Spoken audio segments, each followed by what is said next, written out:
اللہ تعالیٰ نے فرمایا innallazina yuhibbuna ان تشیع الفاحشہ، فرمایا بے شک جو لوگ یہ چاہتے ہیں کہ مسلمانوں میں بے حیائی کو پھیلا دیں، فحشاء کو عام کر دیں، بری باتوں کو لوگوں کے اندر پھیلا دیں۔ کن لوگوں میں؟ فی الذین آمنوا، وہ لوگ جو ایمان لے آئے، جو ایمان والوں کے اندر بے حیائی پھیلانا چاہتے ہیں۔ اور قرآن مجید کے الفاظ بڑے قابل غور ہیں، فرمایا ان الذین یحبون، بے شک وہ پسند کرتے ہیں، وہ چاہتے ہیں کہ ان تشیع الفاحشۃ فی الذین آمنوا، کہ بے حیائی پھیل جائے ان لوگوں میں جو ایمان لائے ہیں۔ تو مالک فرماتا ہے لہم عذاب علیم، ان لوگوں کے لیے دردناک عذاب ہے، اور ایسا نہیں ہے کہ یہ قیامت تک انتظار کریں گے پھر انہیں عذاب دیا جائے گا۔ یہ عذاب کہاں کہاں ملے گا؟ فی الدنیا والآخرہ۔ جو مسلمانوں میں بے حیائی پھیلانے کو پسند کرتے ہیں انہیں دنیا میں بھی عذاب ہوگا اور آخرت میں بھی عذاب ہوگا، اور عذاب بھی عذاب علیم، دردناک عذاب ہوگا۔ فرمایا واللہ یعلم وانتم لا تعلمون، اللہ جانتا ہے تم نہیں جانتے۔ حیا اور وزاداری کو قائم رکھنا، دیکھیں نا سب سے زیادہ بے نیاز تو اللہ ہے نا، لیکن اگر حضور فرمائیں کہ رب بھی حیا فرماتا ہے، حضور سید عالم علیہ السلام فرماتے ہیں اللہ حیا فرماتا ہے کہ اس کا بندہ اس کے سامنے ہاتھ پھیلائے اور اللہ اس کے ہاتھوں کو خالی واپس کر دے۔ اللہ حیا فرماتا ہے۔ کیا معنی ہے؟ کہ اللہ تبارک و تعالی لحاظ کرتا ہے اس بات کا کہ اس بندے کی امید نہ ٹوٹ جائے، رب کی بارگاہ سے جو اس کی توقع ہے وہ توقع نہ ختم ہو جائے۔ معنی کیا ہوا؟ آپ وزادار رہیں، آپ کے مزاج میں رکھ رکھاؤ۔ بعض لوگ بعض اوقات ایسی بات بول دیتے ہیں، ایسی بات کر دیتے ہیں، اس طرح کی گفتگو ان سے سرزد ہوتی ہے کہ وہ محسوس ہوتا ہے کہ جو اس بندے کی شخصیت ہے نا، جو اس کی پرسنالٹی ہے، اس کے ساتھ وہ بات میچ نہیں ہوئی۔ تجھے تو بہت زیادہ خیال والا ہونا چاہیے، تیرے مزاج کے اندر تو بہت زیادہ وزاداری ہونی چاہیے۔ نبی پاک صلی اللہ تعالی علیہ وسلم نے فرمایا رب حیا کرتا ہے، اور ایک مقام پہ حضور نے فرمایا جب سفید داڑھی والا مسلمان قبر میں جاتا ہے تو اللہ فرشتوں سے فرماتا ہے اسے عذاب نہ دینا، مجھے حیا آتی ہے۔ لیکن اگلے لفظ جو حضور نے بیان فرمائے وہ سمجھنے والے ہیں، فرمایا رب کہتا ہے مجھے حیا آتی ہے، تو بندے کو بھی تو حیا کرنا چاہیے، اس کو بھی حیا کرنا چاہیے کہ کوئی تو موقع ایسا ہو جب میں کوتاہیوں سے بچوں۔ اب اگر میری عمر کے تقاضے بڑھ گئے ہیں تو میرے حلم کے تقاضے بھی بڑھ جائیں، میری وزاداری کے۔ وہ حضرت حافظ سعدی رحمۃ اللہ علیہ نے ایک مقام پہ فرمایا کرنے لگے میں نے 20-22 سال کے بوڑھے بھی دیکھے اور میں نے 80-90 سال کے نوجوان بھی دیکھے۔ حضور یہ کیا بات ہوئی؟ فرمانے لگے عمریں بڑی زیادہ ہو گئی ہیں لیکن اپنے مزاج کے لحاظ سے وزادار بچپنا ہے طبیعت، ابھی بھی عادات ایسی ہیں کہ جن میں غور کرنے کی ضرورت۔ اور فرماتے ہیں کچھ لوگ ایسے ہیں کہ عمریں تھوڑی ہیں لیکن انہوں نے اپنے آپ کو سمیٹ لیا ہے، بعض چیزوں پر اپنے اوپر پابندی کر لی ہے، بعض چیزوں کا لحاظ کرتے ہیں، کچھ معاملات سے بڑی ہمت کر کے بچتے ہیں، پھر انہوں نے نتیجہ نکالا، کہنے لگے میں اس نتیجے پہ پہنچا ہوں کہ بزرگی عمر کے ساتھ نہیں ہوتی، علم اور حلم کے ساتھ ہوتی ہے، علم اور حلم کے ساتھ بزرگی کا تعلق۔ تو اپنی آنے والی نسل کو وزادار کیا جائے، اس کے اندر حیا پیدا کی جائے، انہیں اس بات کا لحاظ دیا جائے کہ آپ مذاق کریں لیکن اس کی بھی تو حد ہو نا۔ آپ یقین کریں بعض لوگ دادا کے ساتھ شغل کر رہے ہوتے ہیں، اپنے دادا کے ساتھ اس کا مذاق بنا رکھا، معاذاللہ اپنے والدین کے بارے میں باتیں کر کے وہ ہنس رہے ہوتے ہیں، اور کئی دفعہ والدین سپورٹ کر رہے ہوتے ہیں، کہتے ہیں یہ بڑا اس کا مذاق والا مزاج ہے، مجھے بھی معاف نہیں کرتا۔ تو آپ اسے کیا بنا رہے ہیں؟ جب یہاں بھی اس کا پردہ قائم نہیں ہے تو پھر اس کا پردہ کہاں قائم ہوگا؟ اس کی طبیعت کے اندر ٹھہراؤ ہونا چاہیے۔ وہ لوگ تو وہاں بھی وزادار تھے جہاں بات کرنے کی ضرورت ہے۔ نبی پاک علیہ السلام نے صحابہ سے پوچھا کہ وہ کون سا درخت ہے جس کی مثال مومن کی طرح ہے، تو حضرت عبداللہ ابن عمر فرماتے ہیں مجھے سوال کا جواب آتا تھا کہ وہ کھجور کا درخت ہے، لیکن چونکہ حضرت عمر بیٹھے تھے میرے والد، چونکہ حضرت صدیق اکبر بیٹھے تھے، چونکہ حضرت عثمان غنی بیٹھے تھے، چونکہ علم و حکمت کے تاجور مولا علی بیٹھے تھے، مجھے جواب آتا تھا، لیکن حضرت عبداللہ ابن عمر فرماتے ہیں حیا مانے تھی، حیا نے مجھے منع کیا کہ اتنے بزرگ بیٹھے ہوں اور تو جواب دیتا پھرے۔ ہمارے مفسرین کرام نے یہاں لکھا ہے کہ اساتذہ اور مشائخ کی موجودگی میں علم بتانا بھی منع ہے۔ آپ کے بڑے بیٹھے ہوں، آپ تقریر کرنے سے بھی لحاظ کریں، آپ وہاں کوئی مسئلہ نہیں بیان کریں، یہاں تو بڑے معاملات اور ہو جاتے ہیں۔ ہمیں اپنے بزرگوں کے سامنے ایک خاص وزاداری وہ بندے کو خوبصورت کرتی ہے۔ حضرت عباس حضور کے چچا ہیں، ان کے بیٹے جناب عبداللہ ابن عباس فرماتے ہیں میرے والد سے کسی نے پوچھا تھا آپ بڑے ہیں کہ نبی پاک؟ تو بڑی سادی سی بات ہے، چچا بڑا ہی ہوتا ہے عمر میں، آپ بڑے ہیں کہ نبی پاک؟ تو یہ وزاداری ہے، یہ کمال وزاداری ہے، یہ ان لوگوں کا طریقہ ہے جو بڑے رسیلے سجیلے، جو بڑے خوبصورت لوگ ہوتے ہیں، جن کے لہجوں سے لفظ نہیں شہد ٹپکتا ہے۔ حضرت عباس رضی اللہ تعالیٰ عنہ فرمانے لگے کیا کہا تم نے؟ میں بڑا ہوں کہ حضور؟ فرمانے لگے بڑے تو حضور ہی ہیں، پیدا پہلے میں ہوا تھا، ولادت پہلے میری ہوئی تھی، بڑے بہرحال وہی ہیں، پیدا پہلے میں ہوا تھا۔ یہ جو وزاداریاں ہیں، یہ جو خوبصورتیاں ہیں، یہ جو آپ کے مزاج کے اندر خوبصورتی ہے، یہ جو لہجے کے اندر حسن ہے، یہ ایک بڑا ضروری کام ہے۔ بہت سارے لوگ دینی لوگوں سے مسئلہ پوچھنے آتے ہیں، لیکن ان میں 60% لوگ وہ ہوتے ہیں جو مسئلہ پوچھنے نہیں آتے، مفتی صاحب کو مسئلہ بتانے آتے ہیں۔ میری طرح کا بندہ تو چونکہ ذرا جلدی قائل ہو جاتا ہے، وقت تھوڑا ہوتا ہے تو بہت سارا ٹائم نہیں دے پاتے، تو میں کہتا ہوں کہ آپ کے خیال میں جو مجھے کہنا چاہیے وہ آپ مجھے بتا دیں، میں آپ کو کہہ دیتا ہوں، کیونکہ آپ جو چاہ رہے ہیں وہ تو ہے آپ کی مرضی کا فتویٰ، تو مجھے آپ بتا دیں بھلا اس سوال کا جواب کیا ہونا چاہیے، میں آپ کو بتا دیتا ہوں۔ لیکن اگر آپ مجھ سے پوچھنے آئے ہیں تو پھر آپ حوصلہ کریں، پھر دین جو بات کہتا ہے وہ مجھے بیان کرنے دیں، پھر مرضی کا فتویٰ حاصل نہ کریں، پھر ذرا رکیں۔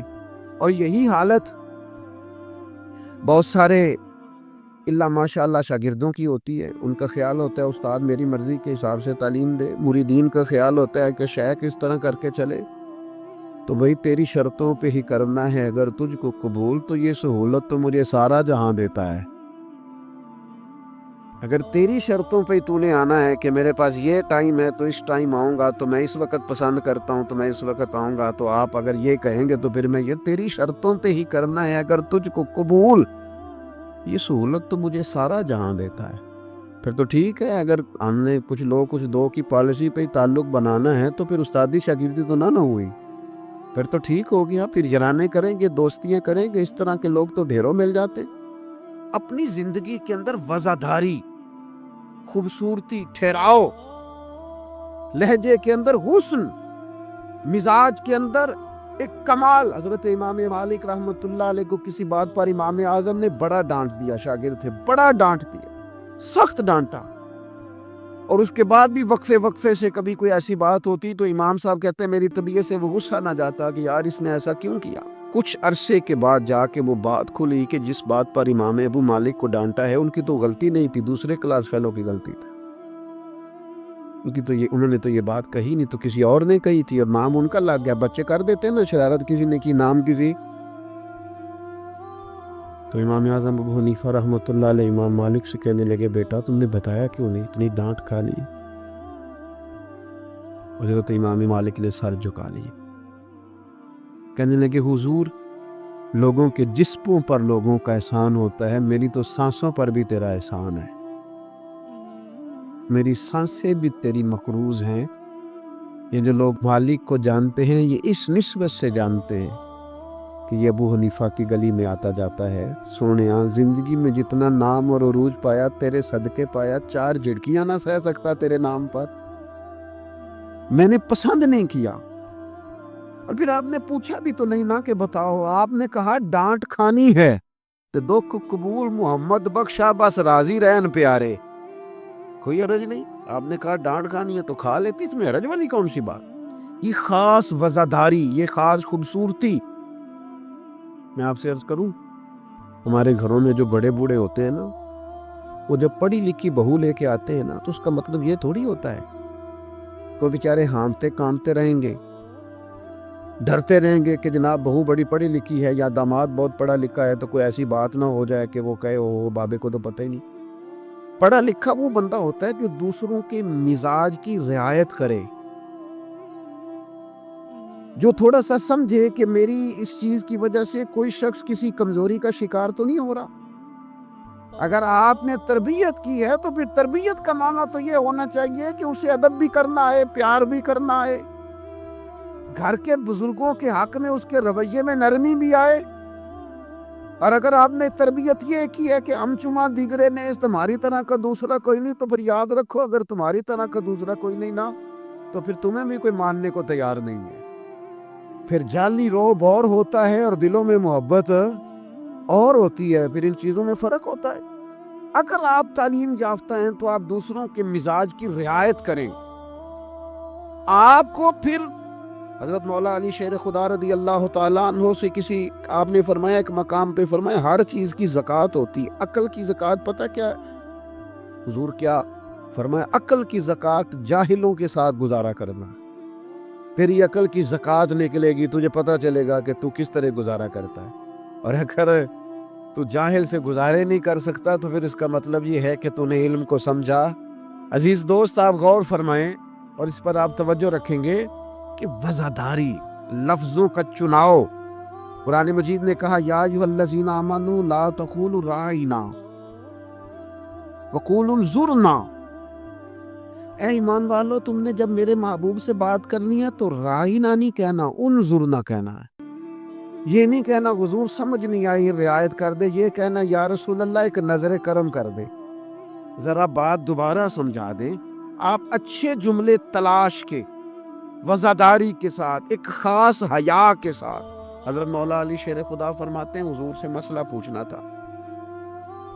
مسئلہ پوچھنا بڑا ضروری کام ہے، اگر آپ مسئلہ دریافت نہیں کرتے تو بڑا عرصہ تک ماحول اس طرح کا رہ جاتا ہے کہ جس سے آپ جہالت میں ہی وہ کام کرتے رہتے ہیں۔ مسئلہ پوچھیں گے تو بات بہتر ہوگی، آپ بات پوچھ لیں گے، بات کلیئر ہو جائے گی، آپ پھر صاف ستھرے معاملے کے ساتھ عمل کر سکیں گے۔ تو حضرت مولا علی کہتے ہیں حضور سے مسئلہ پوچھنا تھا، سوال کرنا بڑا ضروری ہے، خود حدیث پاک میں موجود ہے سوال کرنا آدھا علم ہے۔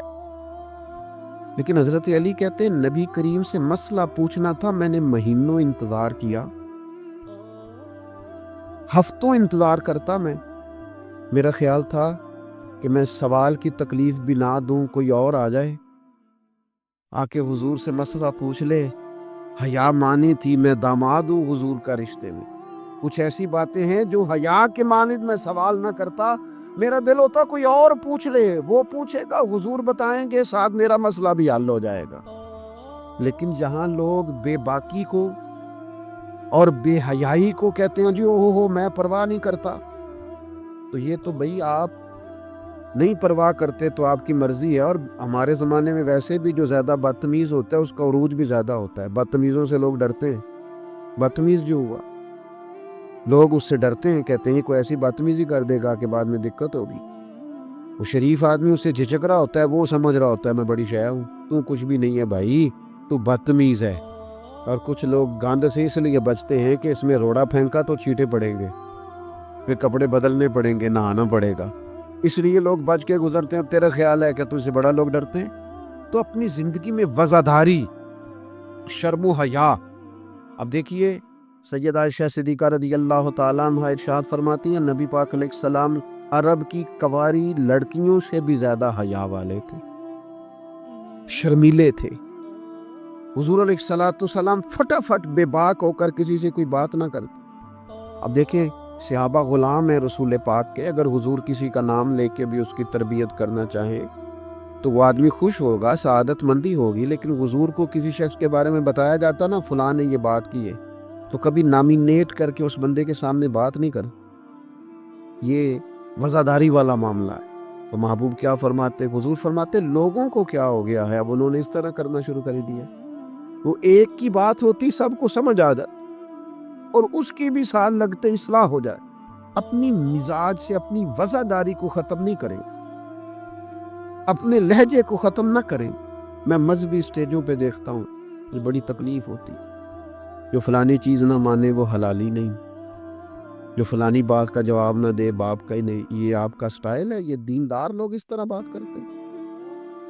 یہ آپ ڈگریاں جاری کر رہے ہیں؟ کیا رسول پاک علیہ السلام کا انداز تبلیغ معاذ اللہ یہ تھا؟ میں کیا کروں, صرف میں دینی لوگوں کی بات نہیں کر رہا. جو آدمی گندے لطیفے سناتا ہے نا اسٹیج پہ بیٹھ کے, اس کی آپ فین فالوئنگ دیکھیں کتنی زیادہ ہے. سٹیٹس کیا ہے؟ گند بولتا ہے, لطیفے سناتا ہے, اور اس کو سننے والوں کی تعداد کیا, او وارے یہ دنیا ٹوٹ کے پڑ رہی ہے. یہ ہمارے معاشرے کے مجموعی مزاج کی عکاسی کرتی ہے کہ وزاداری کس حد تک ختم ہو گئی. اپنے انداز میں, اپنے لب و لہجے میں خاص شرم و حیا, خاص خوبصورتی. ہمارے جو دیہاتی گھر ہوتے تھے ان کے اندر بڑی وزاداری ہوتی تھی, ان کے اندر بڑا خیال رکھا جاتا تھا, چیزوں کو بڑا سمجھا جاتا تھا. یہاں آپ حالت دیکھ لیں, شادی بیٹی کی ہو یا بیٹے کی ہو, سارا خاندان بیوٹی پارلر میں بیٹھا ہوتا ہے. کوئی وزاداری نہیں رہی, کوئی وہ معاملہ ہی نہیں رہا جس میں حسن ہوتا تھا, خوبصورتی ہوتی تھی. رسول پاک صلی اللہ تعالی علیہ وسلم نے فرمایا حیا خیر ہی خیر ہے, حیا سراپا خیر ہے. تیرا جھکا جھکا لہجہ, تیرے جھچکتے لفظ, تیری ٹھہری ٹھہری باتیں, تیرا ذرا سمٹ کر چلنا, سمٹ کر بات کرنا, تیرے لہجوں کا ٹھہراؤ, یہ وہ ٹھنڈی ہوا ہے جو چلے گی تو صحیح پر کسی کو فائدہ دے گی, نقصان نہیں دے گی. لیکن اگر تیرا خیال طوفان بننے کا ہے, پھر ایسا نہ ہو کہ درخت بھی ٹوٹیں, رستے بھی بند ہوں, عمارتیں بھی گریں. حضور نے فرمایا حیا خیر ہی خیر ہے, حیا جہاں آتی ہے خیر لاتی. نبی پاک صلی اللہ تعالی علیہ وآلہ وسلم ایک جگہ سے گزرے, یہ بخاری میں موجود ہے, تو ایک شخص اپنے بھائی کو سمجھا رہا تھا. اسے کہہ رہا تھا یار تو بڑا ہی شرمیلا ہے, اس طرح بھی کوئی کام ہوتا ہے؟ تیری شرم و حیا کی وجہ سے بڑے مسائل بنتے. بھائی کو ڈانٹ رہا تھا کہ تو اس قدر زیادہ جھجکتا ہے, شرمیلا ہے کہ بڑے ہمارے مسائل خراب ہو گئے تیری جھجک کی وجہ سے.